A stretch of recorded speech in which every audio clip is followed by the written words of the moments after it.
say okay? Hello, hello. Why'd you say hello? We are rolling. Rolling Yeah, with baby. the hacks. Oh, hey, babe, wait. we're getting to some hack time today. Yes. Who are Always those good other day. voices we hear? Everybody, we have Blake and Adrina Mabry on the podcast with us today. Yay, so happy. Man, Blake and Adrina happy. are not only board members, they are some of our best friends. And matter of fact, you guys, there's my Hackney 5 in my speed dial, my favorites on my iPhone.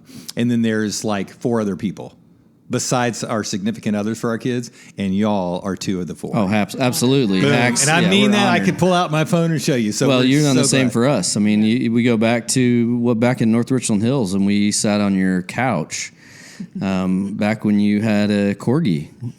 Oh, Wow. poor Yeah, Coda. doing, Coda's no doing- longer with us. Yeah, but while ago. that was a while ago. So you did our Wow, did our premarital thanks for counseling. bringing that up, babe. Yeah, sorry, Coda's great no longer start. with us. Are you going to tell how he passed and how I buried him?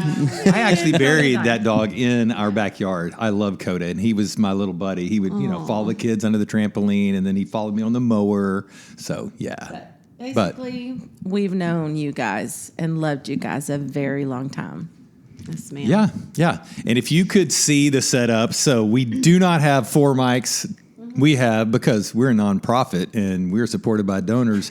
And Click the link on the bottom of your screen. click the if you link would to like donate 2 more support. microphones. But so we're sharing the mics. So I'm talking, then I pass the mic over to Jamie. You know what? We should have taken it out of the stand. That was bad playing on my part. So right here's where we would normally cut, and we would just start over. But we're not going to cut. We're going to keep rolling, because that would have been a good thing. We could have just done that. But it would have been. We'll noisy. figure it out. We'll figure it out. All right. Okay. So we wanted to talk to you guys about parenting. So man, we have raised our 3, and now we have this adult, this relationship with our 3 adult children, and you guys are right in the throes. So do we want to mention names of your kids? Yeah. Absolutely, we can do that. Yeah. So tell us your kids, the names, the age, and then we'll jump in. Okay, so we have Braden, who is 25. And then we have Emerson, who is 16, will be 17 in May. And then Cannon, who is 12, that will be 13 in May. So broad age span, 25 Yeah. down to 12. Yes. Yeah. Wow. All the things. Yeah. So when we were sitting at Braden's high school graduation, Cannon was sitting in between us. He had just finished kindergarten. We had a kindergartner and a senior, and Emerson was in there. She was in 4th grade the same year. We bookended the primary education with a kindergartner and a senior, and we looked at each other when Braden was graduating with Cannon right there between us, and we said, we may not make it Not going to make it. until he makes it through. You know what? You will. It's going to keep you young forever. It'll keep you young. You'll love it. So there's so many challenges, and we wanted to do this podcast because as we were talking, we thought, man, first we thought, hey, you guys could come over and have a session and we can record that and let everybody listen in. But beyond that, it's just such a challenge. And Blake, you and I talk all the time about the things that we're seeing out there, because the challenges you're having with raising your kids in today's, social media world, the freaking iPhone that are attached to their hips at Absolutely. all times. But you guys are doing some things very, very well. And I know you guys, you're challenged just like everybody else. But the thing that Jamie and I appreciate about y'all and love is the fact that you're always calling us saying, hey, help, and just running stuff by us. Pray. And pray. And one of the things that we realized is, I was in youth ministry, and you can give all this advice, but when it comes to your own kids, sometimes it's still so hard. And it's not like anybody's an expert, and you're all just trying to do the best you can. A lot of times when people talk to me about their brain dead teenager, and I just want to lock them in a box till they're 21 and then let them out and all that, we laugh and we joke, but we went through the same thing. And it's not all the same thing with every kid. Every kid's made up differently. But the challenges, man, they're ubiquitous. So we all go through the same stuff. And so we just wanted to talk with you guys and just normalize this stuff. Everybody says when they listen to our podcast, they go, man, we just realized we're not crazy. We're not the only ones. Like everybody's going through this stuff. And we just thought, they've heard about Chandler, Christian, and Carson and kind of our history and our story. But we wanted to talk with you guys because you guys got the kids at the different ages right now. And the world is a different place, right? It's a very different place. Different place than when our kids, the iPhone came out in '07. And so you hear me talking about it a lot. We are going to talk today at some point about social media. What's the documentary that was so eye-opening? The social, what's it called? The social dilemma. That's haunting, right? It is. Now that new show that's blown up on Netflix, Adolescence, right? Extremely troubling. Oh my gosh, on so many levels. So tell them about Brian texting you guys, and he said, you've got to watch this show. You have to watch this show. So mad. Like, whatever you do, stop everything and watch Adolescence. And you texted us and you were like, how and why would you do this to us? Yeah, it's real mean. Really Really mean. Just stick with it. But it's heartbreaking, and it's a lot of reality. Yeah, it was very, very confronting and just hard, really hard to watch. Yeah. So, but what I loved, and there's so much stuff to get into, but one of the things I loved, and you'll hear because I'm doing caffeine, and you'll hear how scatterbrained I am. Same. But one of the things, Stephen Graham, who was one of the co-writers, he played the dad in it. And what I loved is, you've got the media, right? Not social media, but all the media that we see on social media, trying to make this show into something that actually the writers are saying that's not what we intended. He said this was not to make any kind of statement. It was to ask a lot of the questions. I mean, this guy, Stephen Graham, was very disturbed. The guy who plays the father of the kid, is it Jeremy? Anyway. Starts with a J. But the dad, Jamie. he had seen Jamie Miller. Yeah, Jamie Miller. But he had seen in the news all these stabbings. Young men who had been stabbing girls. And not always that, but that was generally the case. And he said, he started looking into it and wanting to ask the question, like, what's going on? Well, now the media is trying to make this all about misogyny, right? That's what it's all about. And it's like, man, the things that you said it's confronting. Great. The things we were confronted with were, man, the unlimited access we gave our kids on social media with their phones, not being, it's parents that aren't checked in, that don't have relationships, that aren't that connected with their kids. It's the dad at the very end, and well, spoiler alert, good night. That last scene. Yeah. Where he says, and he reaches down and kisses the forehead of that bear and says, I should have done better. I'm sorry. He's apologizing and, taking ownership. So there's a lot of things in that show. And how do we get off? I fear that a generation from now that we'll see a lot of that, because I do see in our world, in our circles, there's a whole lot of people who are parenting by default. Well, I guess they're supposed to have a phone. I guess they're supposed to have this. Why? Because the kid's telling them that everybody else does, just like our kids do. And listen, we don't have it figured out.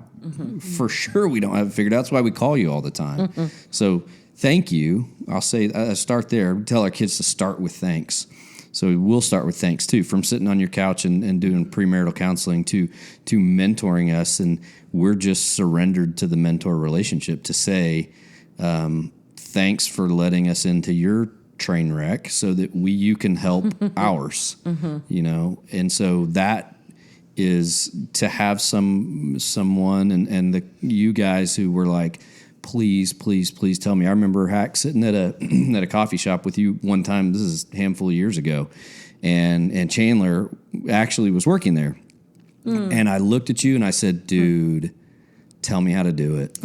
Like, tell me how to get from where I am. Emerson she was little to where you are. And that's one of many conversations that's happened from then to now that continue to happen. Bless the boyfriends of my daughter in those years. And she didn't have very many. It's not like she dated a lot, but I think people were, I know people were very intimidated by Chandler, as they probably are with Emerson as well.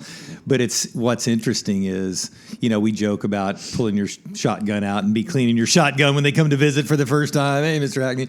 But I had one that sat across the table from me. We went to breakfast. I still remember we were at the Snooty Pig, and we sat down. We did some small talk for about 5 minutes, and I said, young man, I called him by name, which I won't say. And I said, what's your plan to stay pure with my daughter? That was my question. You should have seen. Now, to his credit, you know how many young boys would just totally like sink under the table at that point?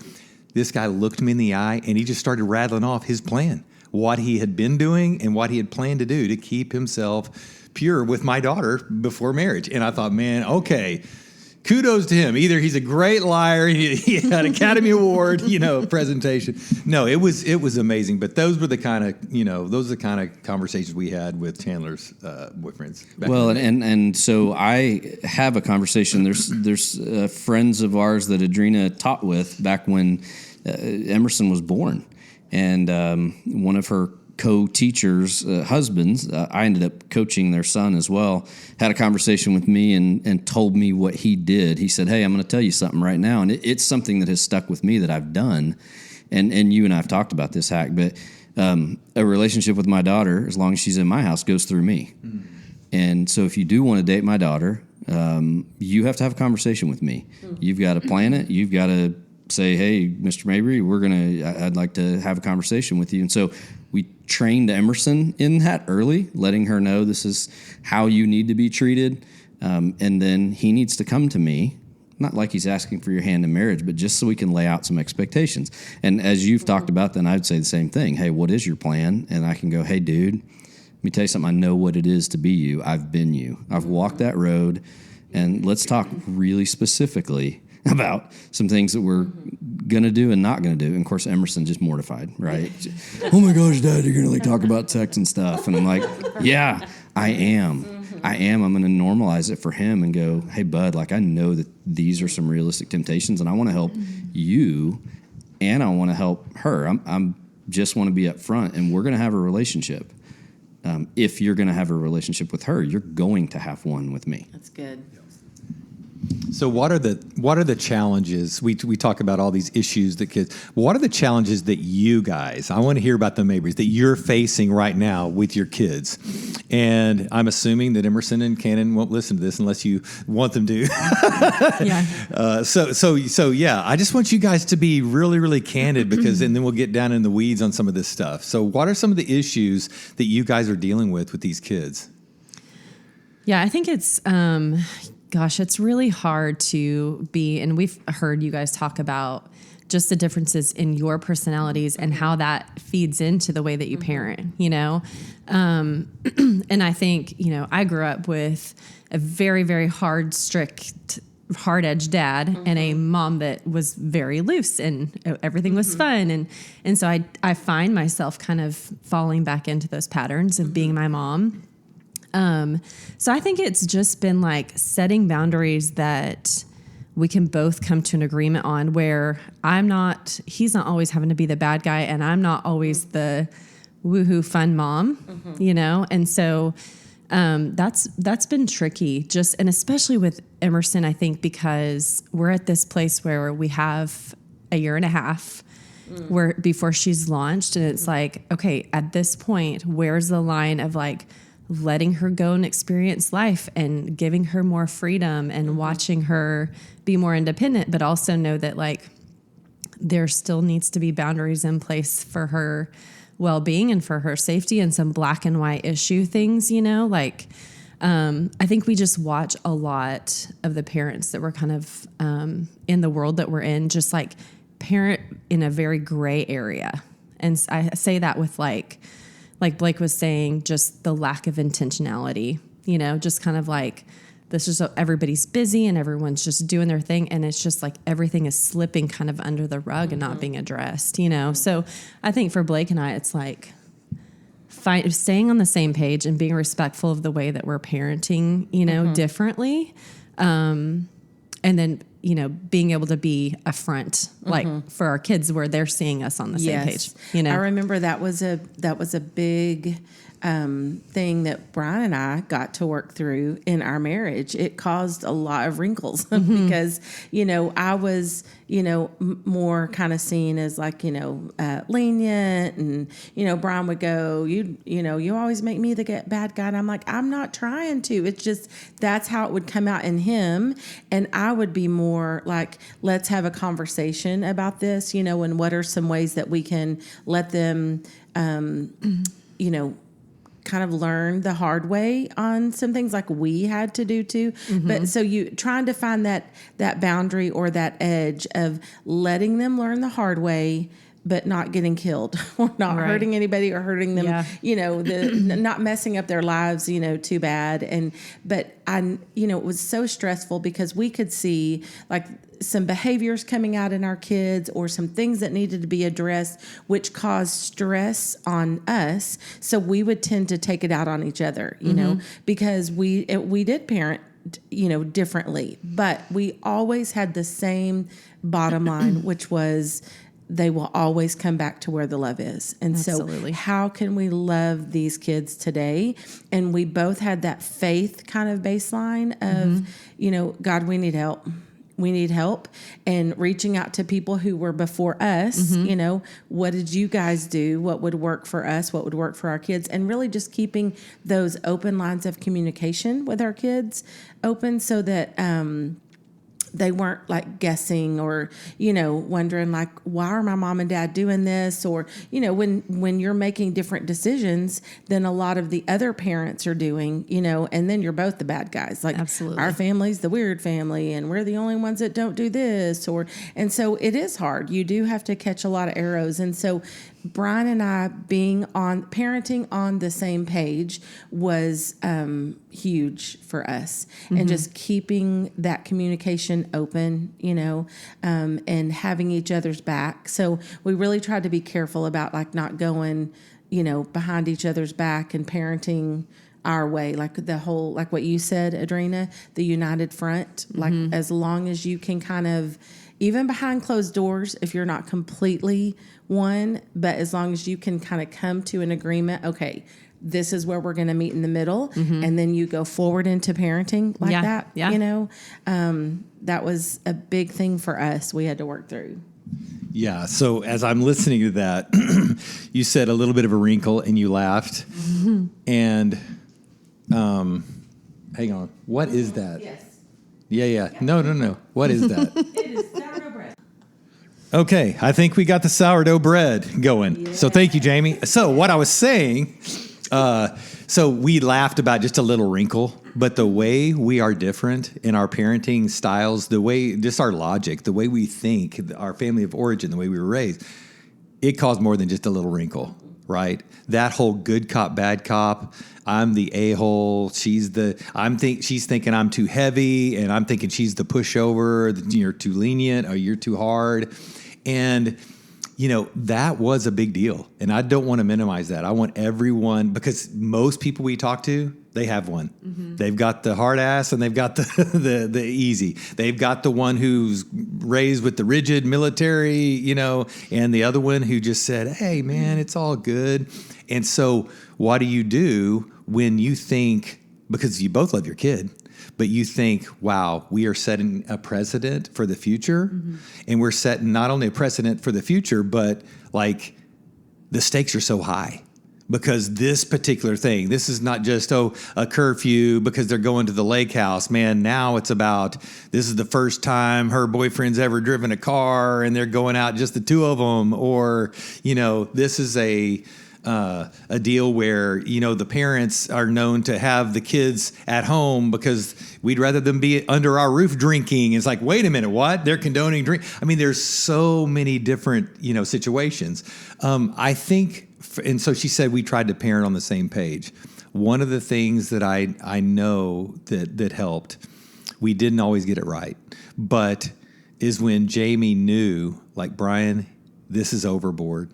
This is overboard. And when the kids, you can sense it. Like, you're being a prideful jerk, and you're sticking to your guns and you're going to have it your way.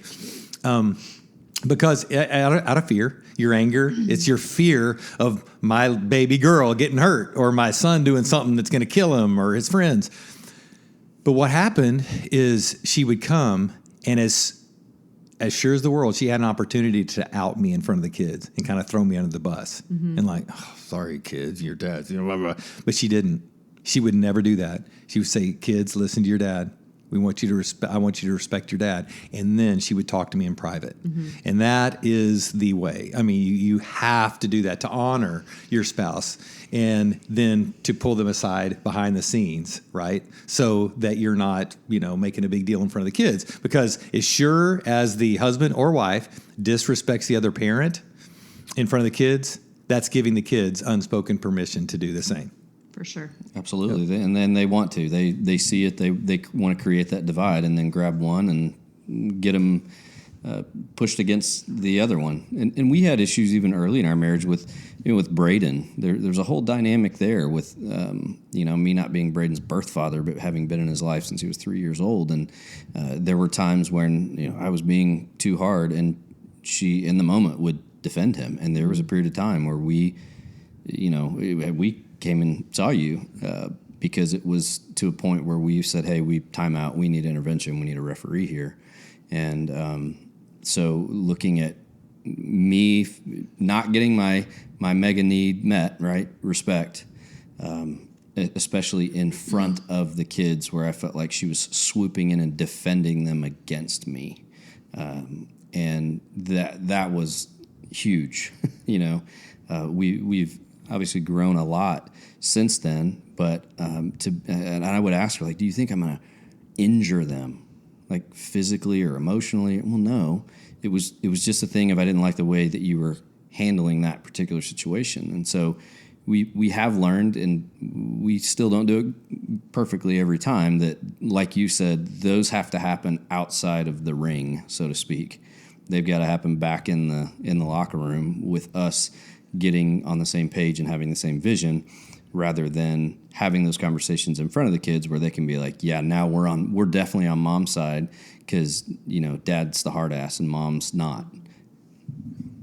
Yeah, I think like most recently, just because there are a lot of elements going on with just where our kids are in life. Braden's launched out into adulthood, and that's he's on the autism spectrum, and so there's been some things with that, and just like getting launched out into real life has been tricky and hard. But and then of course teenage daughter, and then adolescent boy, and with all the things going on at the same time, I just feel like lately it's just been like, my goodness, are we even enjoying any of this? Like, we're so stressed about. And so I think that's what I've communicated to Blake recently. Like, I don't want to miss this and like jump to the worst case scenario with all three of them and all the things that they have. Like, I just feel like we're constantly, and it is like sometimes I can get into my rainbow butterfly world where I just don't want to deal with any of the things, and I know that there's a balance of like, okay, but these are here and we have to face the reality that these are hard things that we need to address, but also still enjoy it. I'm like, gosh, we don't get this time back, and I just, in the stress of worrying like, well, she's going to, in this decision, she's going to take that into her marriage and that's going to affect her in the long. I'm like, why are we even talking about, like, she's 16, so it's just that I'm like, gosh, let's just be here right now and like enjoy our kids and not think about the worst case scenario happening, We're so, yes, I get it. But we're so worried because the stakes are so high. And we see these kids who,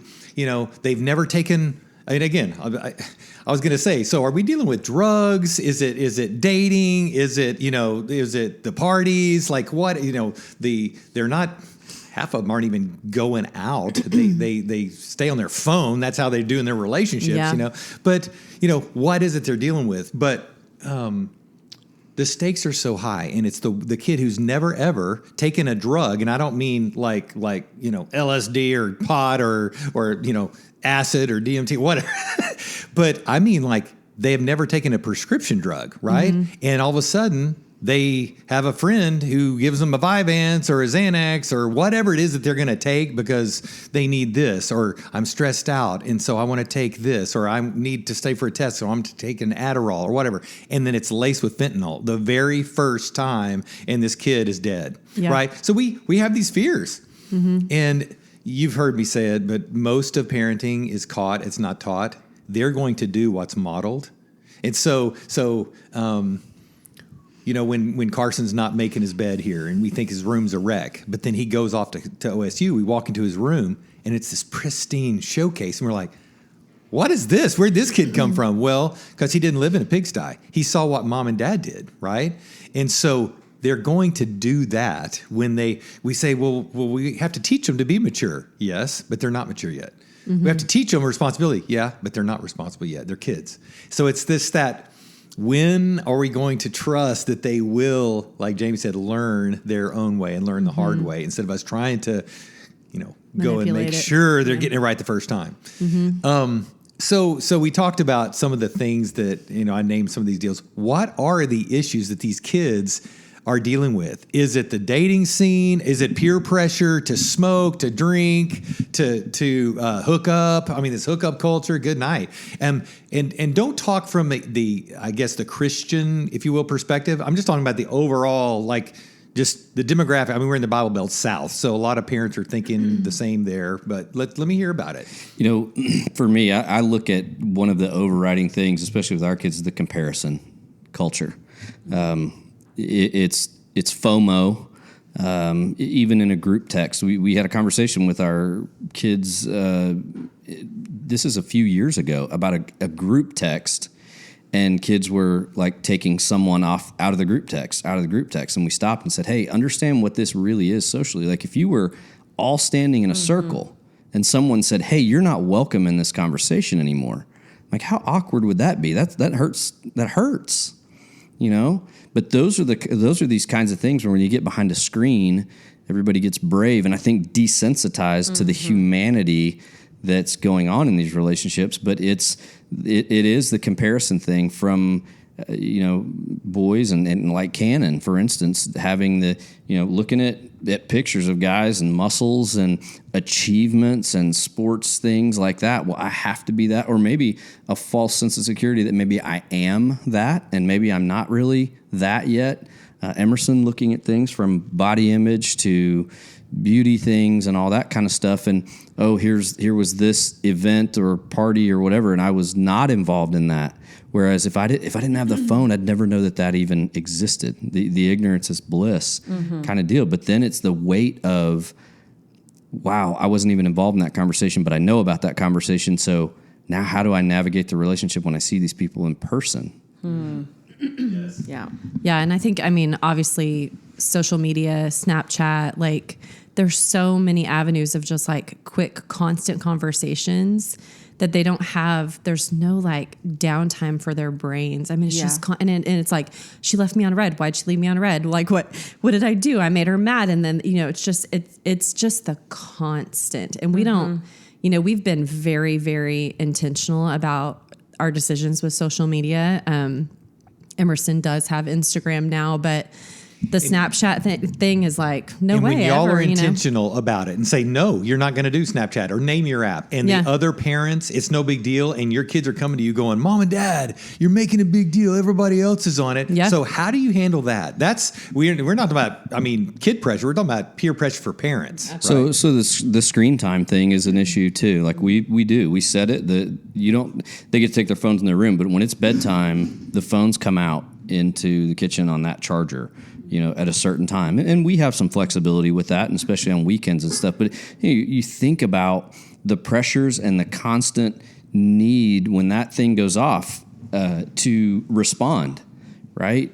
And we can see it. We can see a physical response, even in ourselves, to sit there and I get a notification and what am I going to do? How long can I sit there and watch that? Well, gosh, if they don't even have their own bed to sleep in with and to get away from all that stuff. Yeah. So that's what we've tried to preach. And then we made them, before they had phones, we made them watch The Social Experiment.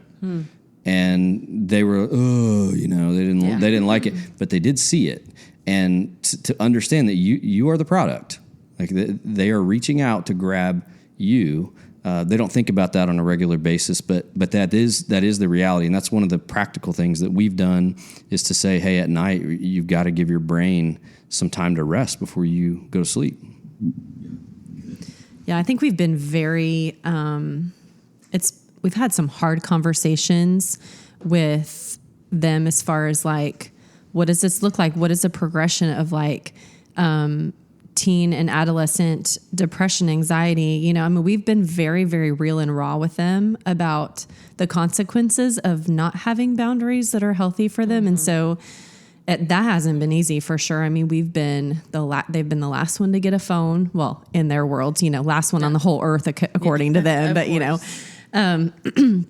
but so we've had to battle through some of that. But I think that, it's funny, like they'll get so frustrated with us, but then like we get these glimpses of, especially Cannon, he's really good at like expressing himself in words, and he'll come to us and say like, I know I get frustrated, but I do understand why you guys are having these boundaries for us, and we'll see these like glimpses of like, okay, they get it. They're still mad, because it's their world. I mean, it would be so much easier just to let them have it all. Yeah, it is, because you're just like, we're not going to have to face that battle. But I believe that's a battle worth facing, because what we've seen is, not as much like about the phones, but I'm thinking specifically about different TV shows, that we just said, hey, we're not going to watch that. Yeah. It's like Rugrats or something like that. But what's so funny now is, some Disney shows and stuff, when the kids, so, ours are now 31 and 29 and 23. And so now when they all come home and they'll get going talking about things like, oh, yeah, when we were growing up, we didn't blah, blah, blah, blah. And they just start they're over all that, like at the time they were really hurt or upset that we wouldn't let them watch whatever it was. And now it's just funny because that doesn't matter to them anymore. Right. And I think they know the value now. And now that they are all having their own kids, you better believe it's the hot topic on the top of their minds. Although, it's not phones yet for them, but they know how quickly that time will come. Yeah. And I think they see the value in the choices we helped lead them through when they weren't ready to make those choices for themselves, Yeah. And so when we would limit them, or we would give them boundaries, or, just, different rules that we put into place that I think felt, maybe prohibitive at the time, I think now they get it. And so now it's really funny when they all come back home and they start talking about, oh yeah, remember we couldn't even watch That's So Raven because la la la, and they'll just get going, and it's really funny. But now I think they see the value for sure, but it's hard in the moment. Yeah. Well, back to what Blake was saying, as far as like the comparison thing, like even something as simple as Pinterest popped in my head because, Emerson has had a wedding board since she was 12 probably, and so it's like, gosh, and then between that and influencers that are these great, like Christian families with beautiful kids and this beautiful, perfect life that's literally inundating their hearts. And like, it's like, how in the world are you ever going to compare with that? Like it's just there, and there's all these people that they're looking at and seeing and then like striving for. But man, that's a tough, Well, because on those deals, they don't see the underside of the quilt. Right. All they see is what they broadcast. They don't see the outtakes. Yep. So you were joking about the kids coming over there. They would say, Dad wouldn't let us even watch Rugrats. That was literally one. He'd say, what was it? That show has no redeeming value. Yeah. That was like, I heard my parents say that. There's no redeeming value. It wasn't like bad in and of itself. Yeah. It just like, it was snarky, the sarcasm. And so about that, and you guys have used the word several times, Adrina, you said it like you're intentional. And so being intentional, especially if you are, let's say, a Christian parent, it's so easy to get caught up in what the kind of the Christian community allows and doesn't allow. I can remember, but just because that the moral aspect of things and people that are judging you, oh, you let your kids see that. And I remember like R-rated movies. So, growing up, I mean, now it's MA and this and that, but growing up was, you let your kids see an R-rated movie? And my parents would make choices about, I mean, many of them know you're not going to see it, but if we think this movie has some, quote, redeeming value, we want you to see this movie. So my boys at 13 years old, we watched Braveheart together. Mm-hmm. I had a community of men that would come and speak over my boys and speak a life over them, and we would go have a steak dinner, and then we'd watch Braveheart. And if you can show me in any movie a better Christ figure than William Wallace was in Braveheart, I dare you. I mean, it was so good. Oh, wasn't that rated R? Wasn't there a sex scene? Wasn't there violence? Like, dang right there was. Mm-hmm. And this was one of the best movies because of the message. Mm-hmm. Same thing with like, did your kid vape? I'm like, I don't know. Well, you better check. And of course I knew if he vaped or not, but the question is, what's in the vape? So what's in it? Well, I don't know. Isn't there this and there that? Let's go check it out, right? Does your kid eat at Whataburger? I mean, and that sounds ridiculous, but literally we have kids who are eating water. And look, nothing against Whataburger. I love me a little, Monterey melt. But like if you're eating Whataburger every day, you're poisoning your body. But yet, hey, it's acceptable, right? So we would be very intentional about what we allowed our kids to do and didn't just go with the flow. So sometimes you get backlash from other Christian parents from that. So is it hard being a Christian parent, or is it just kind of part of the whole deal because of the society we live in? Yeah, I don't know. I mean, I think it's the hard. Maybe there's a comparison. I say maybe. Shoot, yeah, comparison thing with us. Like, what do we allow our kids to do because the other parents are allowing their kids to do something? And so, do we really drive a stake in the ground and say, by God, we're not going to do this? Or do we just say, you know what, this is not going to kill them and push through a situation? And then maybe there's a less of a propensity to hang out with that kid again, because we know that may be a pattern, rather than one incident here and there. But that's where I think for us, we do try to look at that and say, what's best for even the relationship that our kiddo has there, if it's not something that is one of those heart issues, as you told us years ago. Yes. Stick to the heart issues, Yeah, good.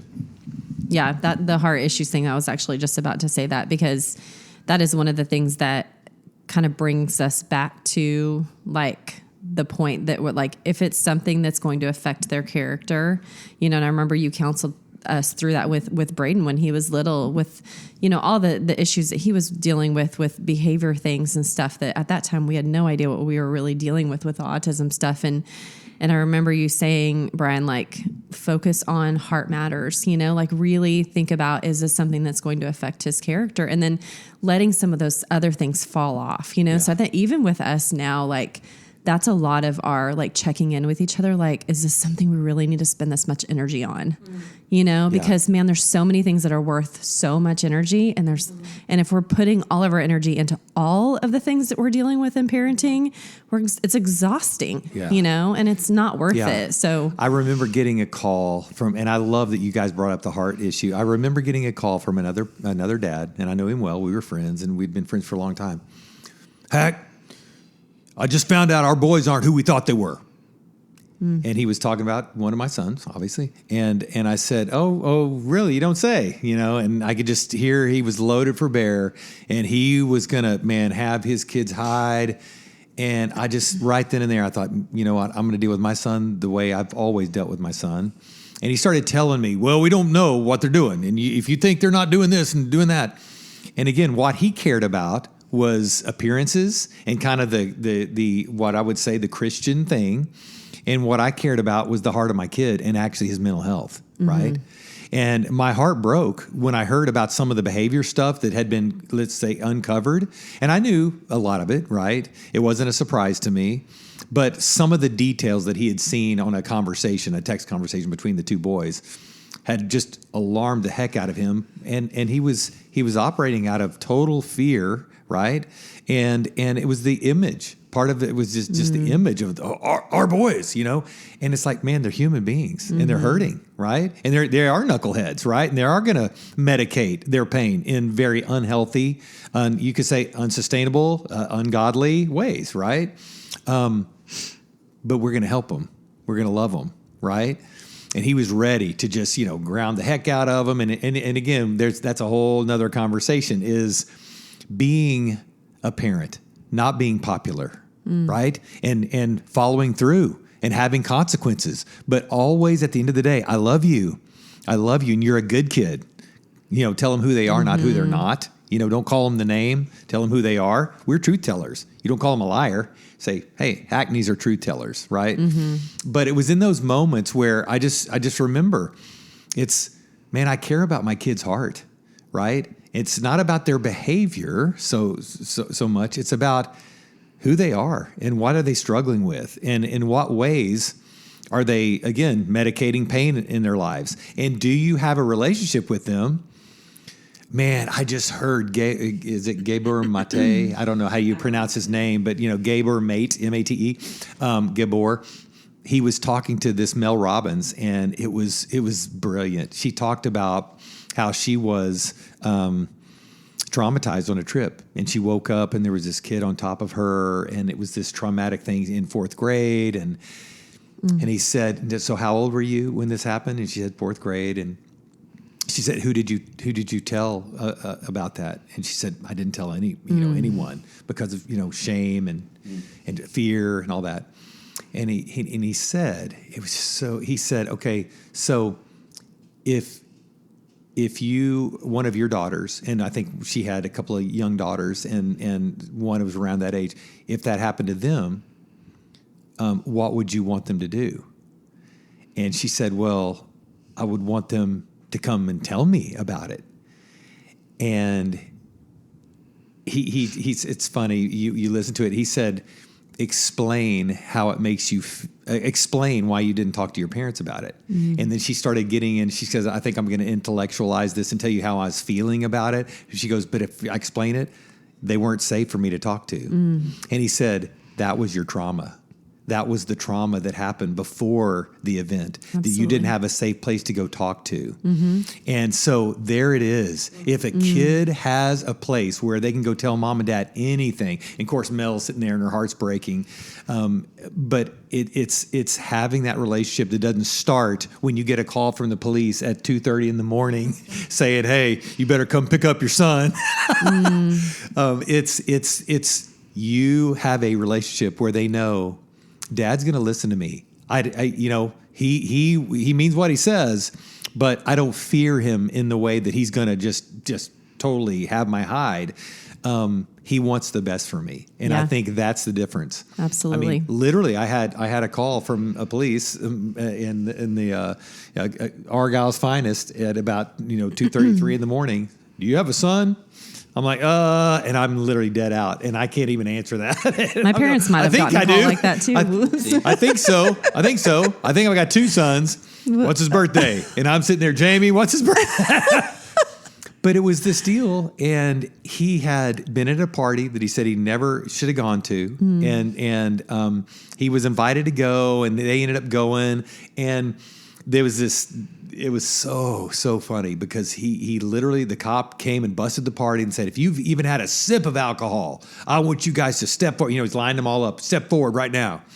Well, Carson literally had a sip of alcohol. And at this time, you just got to, this is pre-OSU, this is Argyle High School, and my son told the truth. And you could count on like two fingers how many times this kid got in trouble. And he's a great kid.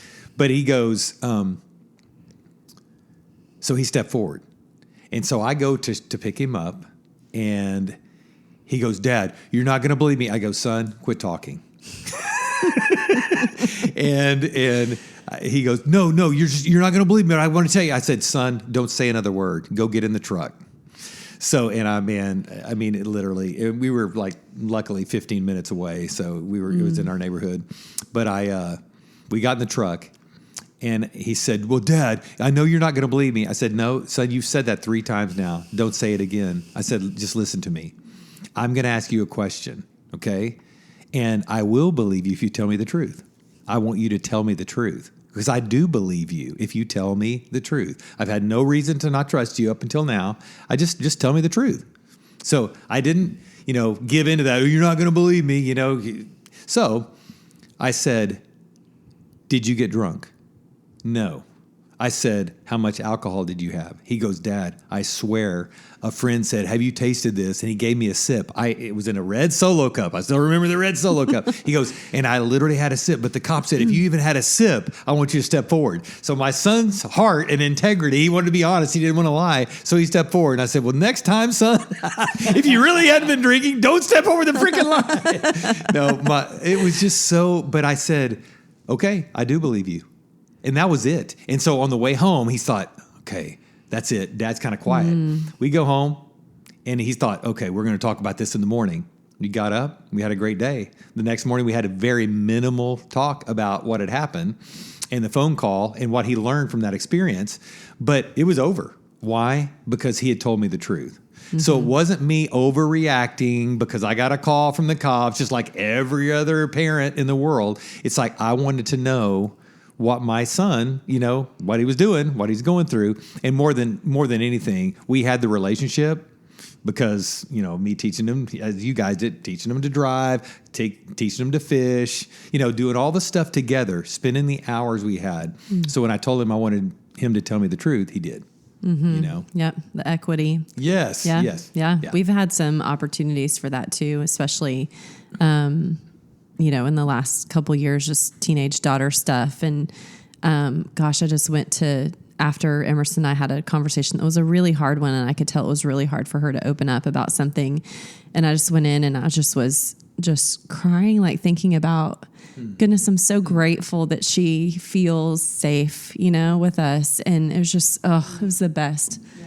So, because I don't think that, I love my parents so much, but I'm not sure, that I had that just wide open door where I felt like that everything could be on the table and I was still, so, and at that, I think that, I think we've come a long way in parenting and like the conversations we are having with our kids that our parents didn't know to have with us, and there's so many resources and things that we have now. So super grateful for. And I would say this, I hear, especially men, it's like, it sounds so good in my head, but when I try to sit down and talk to my kid, you joked instead of talking about sex, it feels so awkward because many times it wasn't modeled for us. Our parents didn't talk to us about certain things. I would just say, do it, fumble through it. You sit down there and you feel like, man, this was a Pulitzer Prize winning, speech in my head. But when I sit down and start fumbling around, that's okay. Fumble through it. Your kid just wants to hear that, man, I'm concerned about you. I want to connect with you. I want to know who you are. I want to know what you're thinking, what you're feeling. And I want to tell you in my words how much I love you and care about you. Yeah, I've recognized this about myself. And so I'm sure my kids and Adrina would sit here and say that I've blown it within the last. Why are you laughing? No. It was about something else. Yeah. Really, within the last, name your recent time frame. But when I know I'm doing a better job is like you said, when I'm asking questions, and I'm letting them rather than when I'm telling them what to do or what not to do. I do know that about me is that when I do ask questions, then I'm encouraging them, like you said earlier, Jamie, to process the situation, to think for themselves, because we are in a world where they want the answers and they have access to the answers. They don't, as educators, at heart here, we and have been in practice, we want to teach kids how to think and think for themselves, but they can get the answers in the click of a button. And so the more I think that we can ask those questions and say, what about this and what about that and what did you think about that, and have them process cause and effect, the more growth they're going to experience. Yeah. One thing I can say I remember that Brian did really well in parenting and in marriage, but in parenting was when, say you blew it or you felt like, wow, I just, overreacted, or I just laid the hammer down and we didn't have really a conversation about it.